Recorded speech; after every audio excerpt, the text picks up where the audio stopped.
కెనడాలో జరిగిన ప్రపంచ ఆర్చరీ యూత్ ఛాంపియన్షిప్లో మన తెలంగాణ బిడ్డ పెద్దపల్లి ముద్దు బిడ్డ చికిత చరిత్ర సృష్టించిందని చెప్పాలి. అందులో గోల్డ్ మెడల్ సాధించి మన భారతదేశంలోనే తొలి మహిళగా నిలిచారని చెప్పాలి. దీనికి సంబంధించి మనతో పాటు మాట్లాడడానికి చికిత మనతో పాటు ఉన్నారు. చికిత గారు చెప్పండి, ముఖ్యంగా చూసుకుంటే ప్రపంచవ్యాప్తంగా అంటే దేశంలోనే మొట్టమొదటి మహిళగా అండర్ 21లో మహిళా విభాగంలో మీరు గోల్డ్ మెడల్ సాధించడం ఎలా అనిపిస్తుంది? నేను మెడల్ కొట్టిన తర్వాతనే నాకు తెలుసు ఇది first junior individual gold medal ఇండియాకి అని ఫస్ట్ది.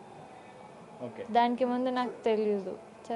చాలా సంతోషంగా ఉంది. అంటే ఊహించారా, అంటే ఇంత దూరం వస్తాను, ఇంత దూరం వచ్చి గోల్డ్ మెడల్ సాధించగలను అని చెప్పేసి మనసులో అనుకున్నారా? ఆ సంకల్పం ఎలా వచ్చింది? అస్సలు ఊహించలేదు, అన్ఎక్స్పెక్టెడ్. ఎందుకంటే మేము వెళ్ళే ముందు మా ఫ్లైట్స్ క్యాన్సిల్ అయ్యాయి ఎయిర్ కెనడా స్ట్రైక్ వల్ల. సో 15th రోజు క్యాన్సిల్ అయితే 16th, 17th, 18th ఇన్ని రోజులు ఎయిర్పోర్ట్ నుంచి ఉండే దగ్గరికి, మళ్ళీ అక్కడ నుంచి ఎయిర్పోర్ట్కి రోజు వచ్చి వెళ్ళడం, టికెట్స్ క్యాన్సిల్ అవ్వడం, టికెట్స్ దొరకకపోవడం. సో మాకు Sai archery association of India, ఇంకా ఇండియన్ గవర్నమెంట్, తెలంగాణ గవర్నమెంట్ చాలా హెల్ప్ చేశారు లాస్ట్ మూమెంట్ వరకు. అందరూ ఆర్చర్స్ వెళ్ళిన తర్వాత లాస్ట్ ఆర్చర్ నేనే రీచ్ అవ్వడానికి, జూనియర్ ఆర్చర్. టోర్నమెంట్కి వెళ్ళిన 6 hours, వినిపెగ్కి వెళ్ళిన 6 hours నాకు టోర్నమెంట్ ఉంది. అంటే ముఖ్యంగా చూసుకుంటేనే అండర్ 21లో ఒక మహిళగా, అంటే మొట్టమొదటి మహిళగా, అది కూడా భారతదేశం తరపున మీరు ఆడడం, ఆ తర్వాత గోల్డ్ మెడల్ కూడా సాధించడం, ఇదంతా చూస్తుంటే మీకు ఎలా అనిపిస్తుంది ఒక మహిళగా? చాలా సంతోషంగా ఉంది. ఓకే, అంటే ఎలా ఉంది ఆ ఫీలింగ్, ఎక్సైట్మెంట్ ఎలా ఉంది అసలు గెలిచిన తర్వాత? నేను అసలు విన్ అయినా కానీ అందరు సెలబ్రేట్ చేసుకుంటున్నారు, అందరు కంగ్రాచులేషన్ చెప్తున్నారు, కానీ నాకేం అనిపించట్లేదు, నార్మల్గానే ఉంది. ఓకే, అంటే యాక్చువల్గా బ్యాక్గ్రౌండ్ చూసుకున్నా కానీ ఒక పూర్ ఫ్యామిలీ నుంచి ఈ స్టేజ్కి రావడం అనుకోవచ్చు. ఇదంతా చూస్తుంటే అంటే ఇదంతా సాధించడానికి గల కారణం అంటే మీరు మీ బ్యాక్గ్రౌండ్ సిచ్యువేషన్ కూడా చూసుకోవచ్చు. అంటే మీకు సపోర్ట్ కావచ్చు, మీ కోచింగ్ సిస్టమ్కి సంబంధించి కావచ్చు, ఏ విధంగా నడిచింది? నాకు చిన్నప్పటి నుంచి పేరెంట్స్ సపోర్ట్ ఉంది. నాన్న ద్వారానే నేను ఇప్పటివరకు ఇక్కడ ఉన్నానంటే నాన్నే కారణం. చాలామంది హెల్ప్ చేశారు, సపోర్ట్ చేశారు. ఈరోజు నేను మెడల్ గెలిచి వెల్కమ్ చెప్పడానికి శ్రీహరి గారు, శివసేన రెడ్డి గారు, వెంకటన్న, విజయరమణారావు గారు వీళ్ళందరూ నాకు వెల్కమ్ చెప్పడానికి వచ్చారు. సీఎం సార్ ఎప్పుడు చెప్తుంటారు కదా, ఒక అమ్మాయి 3 గోల్డ్ మెడల్స్ తీసుకొచ్చింది ఒలింపిక్స్లో అని. ఇప్పుడు ఆమె కాదు, మన భారతదేశపు తెలంగాణ అమ్మాయి కొట్టిందని చెప్పుకోవాలి. ఇంకా ఆర్చరీలో ఒక మెడల్ లేదు. సో నేను దానికి ప్రిపేర్ అవ్వాలని అనుకుంటున్నాను. ఖచ్చితంగా మెడల్ తీసుకొని వస్తాను. ఓకే, అసలు మీరు ఈ ఆర్చరీ నేర్చుకోవాలని కానీ లేదా మీకు ఈ ఆలోచన ఎప్పుడు వచ్చింది, రావడానికి గల కారణం అంటే ఏం చెప్తారు మీకు సంబంధించి?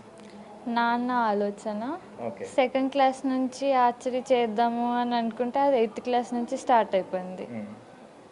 ఓకే, అంటే ఆ కోచింగ్ సంబంధించి కావచ్చు, కోచింగ్ ఎలా తీసుకున్నారు, ఆ కోచింగ్ తర్వాత మిమ్మల్ని ఇన్స్పైర్ చేస్తూ కూడా కొన్ని విషయాలు కూడా ఉంటాయి. అంటే నేను ఆర్చరీలోకి రావాలంటే మీరు చెప్పినట్టుగా నాన్న ఆలోచన ఇదంతా కూడా. ఆ తర్వాత నుంచి మీరు స్టెప్ బై స్టెప్ ఏ విధంగా కోచింగ్ తీసుకోవడం జరిగింది, ఇవన్నీ వివరాలు ఎలా ఉన్నాయి? నేను ఫస్ట్ ఇంటి దగ్గర ప్రాక్టీస్ చేసేదాన్ని. దాని తర్వాత బయట స్టేట్స్కి వెళ్ళి ప్రాక్టీస్ చేసి నేర్చుకొని మెడల్ కొట్టి సాయి సోనిపత్లో ఉండి అక్కడ ప్రాక్టీస్, అక్కడికి వెళ్ళిన దాని తర్వాతనే నా పర్ఫార్మెన్స్ పెరిగింది. ఇప్పుడు ఇండియాకి ఈ ఫస్ట్ మెడల్ వచ్చింది. ఓకే, ఇక మీ బ్యాక్గ్రౌండ్ విషయానికి వస్తే, ఫ్యామిలీ బ్యాక్గ్రౌండ్ విషయానికి వచ్చినా కానీ చాలా వరకు కూడా మధ్యతరగతి కుటుంబం నుంచి మీరు రావడం జరిగింది. సో మరి ఈ సపోర్టింగ్ సిస్టమ్ కావచ్చు, ఈ కోచింగ్లలో కావచ్చు, తీసుకున్న టైంలో ఎలా ఉంది? సపోర్టింగ్ ఎవరు చేశారు? దీనికి సంబంధించిన అంటే ఆర్థికంగా ఎవరు సపోర్ట్ చేయడం జరిగింది? నాన్న ఒక ఫార్మర్. సో నాకు స్టార్టింగ్లో మా డిస్ట్రిక్ట్ కలెక్టర్స్, దాని తర్వాత స్టెప్ బై స్టెప్, దాని తర్వాత ఐవా నుంచి నిర్మల్ ఇన్ఆర్బిట్ అండ్ రహజా, దాని తర్వాత ఇప్పుడు తెలంగాణ సపోర్ట్ ఉంటుందని అనుకుంటున్నాను. సీఎం గారు రేపు టైం ఇస్తే ఇక అక్కడ మీరు ఎప్పుడైతే ఈ పోటీలలో పాల్గొంటున్నారో ఆ టైంలో మీకు అంటే మీరు ఇది గెలుస్తాను అన్న ఆలోచన మీకు రావడం కావచ్చు, అదేవిధంగా ఆ పీరియడ్ ఉంటుంది కదా, మీరు ఎప్పుడైతే పోటీల్లో పాల్గొంటుంటారో ఆ టైంలో మీకు ఎలా ఉండే ఆలోచనలు కావచ్చు, మీరు ఆ ఎక్సైట్మెంట్ కావచ్చు, అదంతా ఎలా ఉండే, ఆ ఫీలింగ్ ఎలా ఉండే? ఫస్ట్ ఇక్కడ నుంచి అక్కడికి వెళ్ళి టోర్నమెంట్ ఆడాలి. ఫైనలీ అక్కడికి చేరుకున్న స్టెప్ బై స్టెప్ నా మీద నమ్మకం నేను పెట్టుకొని స్టెప్ బై స్టెప్ అన్ని క్లియర్ చేసుకుంటూ పోయినా లాస్ట్కి వచ్చేసింది. ఓకే, ఈ 3 స్టేజెస్లలో మీకు అంటే ఆ ఫీలింగ్ ఎలా ఉండే? ఒక్కొక్క స్టేజ్ వెళ్తూ గోల్డ్ మెడల్ దాకా వెళ్ళారు. వెళ్ళిన తర్వాత ఆ మెడల్ పట్టుకునే టైంలో కావచ్చు, మిమ్మల్ని ఆ పేరుతోటి అంటే భారతదేశంలోనే మొట్టమొదటి మహిళ అండర్-21లో గెలిచింది అని చెప్పేసి అనౌన్స్మెంట్ టైంలో కావచ్చు, ఆ మెడల్ తీసుకునే టైంలో కావచ్చు, ఆ ఎక్సైట్మెంట్, ఆ ఫీలింగ్ ఎలా ఉంది? చాలా బాగుంది. ఎప్పటికన్నా ఇండియన్ ఫ్లాగ్ హైలో ఉండాలి కదా, సో ఆ 52 సెకండ్స్ నేను విన్నాను. ఓకే, ముఖ్యంగా చూసుకుంటే ఈ 3 స్టేజెస్ అంటే బ్రాంజ్ కావచ్చు, సిల్వర్ కావచ్చు, గోల్డ్ కావచ్చు, మీరు అసలు అనుకున్నారా గోల్డ్ వరకు నేను వెళ్తాను, గోల్డ్ వరకు నేను వెళ్ళి విన్ అవుతానన్న ఆలోచన వచ్చిందా, లేదా ఇంకేదైనా ఆలోచన ఉండేనా? ఫస్ట్ నేను టోర్నమెంట్కి వెళ్ళి పార్టిసిపేట్ చేస్తానో చేయనో కూడా తెలియదు. అట్లాంటి సిచ్యువేషన్ నుంచి గోల్డ్ మెడల్ వచ్చింది, అంత దూరం వెళ్ళిన. ఓకే, సో ఇప్పుడు ఫ్యూచర్లో అంటే ఇప్పుడు అండర్-21 అయిపోయింది, నెక్స్ట్ మీరు ఏం చేయాలనుకుంటున్నారు? నెక్స్ట్ గోల్డ్ మెడల్ తర్వాత మరో గోల్డ్ మెడల్ సాధించాలంటే ఏం చేయాలన్న ఆలోచన మీకుంది? గవర్నమెంట్ తరపు నుంచి కూడా మీరు ఏం ఆలోచిస్తున్నారు, ఏం కావాలని కోరుకుంటున్నారు? నాకు ఇప్పుడు ఈరోజు వెల్కమ్ చెప్పారు కదా వాళ్ళందరూ, సో వాళ్ళు నాకు రేపు టైం ఇస్తున్నారు. నాకు గవర్నమెంట్ నుంచి సపోర్ట్ దొరుకుతుందని ఆశిస్తున్నాను. నెక్స్ట్ ఏం అవ్వాలనుకుంటున్నారు? నేను ఒలింపిక్, ఏషియన్ గేమ్స్ ఇవన్నిట్లో మెడల్స్ కొట్టాలనుకుంటున్నాడు. మెడల్ తీసుకొని వస్తే అప్పుడు సీఎం సార్ తెలంగాణ అమ్మాయి ఇండియా అమ్మాయి కొట్టిందని చెప్పుకోవాలి. మీలాంటి వారి కోసం అని చెప్పేసి ఇప్పుడు ఉన్న ప్రభుత్వం కావచ్చు, సీఎం రేవంత్ రెడ్డి గారు కావచ్చు, స్పోర్ట్స్ యూనివర్సిటీ అనవచ్చు, లేదా స్కిల్ యూనివర్సిటీ అనవచ్చు, అంటే యూత్ని అందరికీ ఈ స్కిల్స్ అనేవి నేర్పించాలని చెప్పి, స్పోర్ట్స్లో నైపుణ్యం నేర్పించాలని చెప్పేసి కూడా చాలా వరకు అవకాశాలు కల్పిస్తున్నారు. వాటికి సంబంధించిన స్కిల్స్ కూడా నేర్పిస్తున్నారు. సిచ్యువేషన్ ప్రెజెంట్ మనం యూనివర్సిటీకి సంబంధించి చూడొచ్చు. సో అందులో మీరు కూడా భాగస్వామ్యం అయ్యే అవకాశం కూడా కనిపిస్తుంది. సో అలాంటి అవకాశం వస్తే మీరు ఏ విధంగా మీ పాత్ర ఉంటుంది? చెప్పండి, పర్లేదు.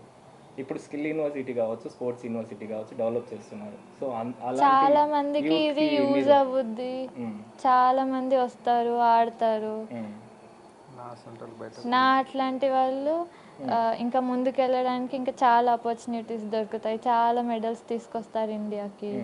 అంటే ఇప్పుడున్న యూత్కి మీరు ఇన్స్పిరేషన్గా కూడా తీసుకోవచ్చు కాబట్టి వాళ్ళకి మీరు ఏం చెప్తారు? అంటే ఒక మధ్యతరగతి కుటుంబం, నాన్నగారు ఫార్మర్, ఆయన ఆలోచనని తీసుకొని ఆయనకి ఇష్టమైన ఆర్చరీ మీరు దాన్ని తీసుకోవడం, ఆ తర్వాత గోల్డ్ మెడల్ సాధించడం, సో ఇలాంటివన్నిటిని చూస్తుంటే ఇప్పుడున్న యూత్కి మీరు ఏం చెప్పాలనుకుంటున్నారు? ఎలాంటి విషయాలు సూచిస్తారు?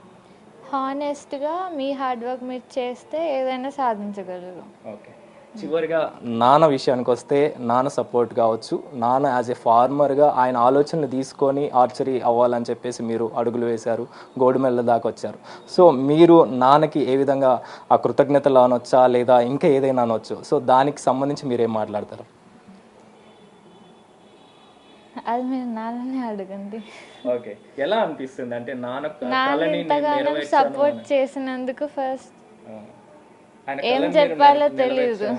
ఆయన కళ్ళని నెరవేర్చడం మీకు ఎలా అనిపిస్తుంది? చాలా సంతోషంగా ఉంది, కానీ ఇంకా అవ్వలేదు, ఇంకా అవ్వాలి. ఓకే, ఆయన కళ్ళని ఇంకా నెరవేర్చాలని. ఓకే.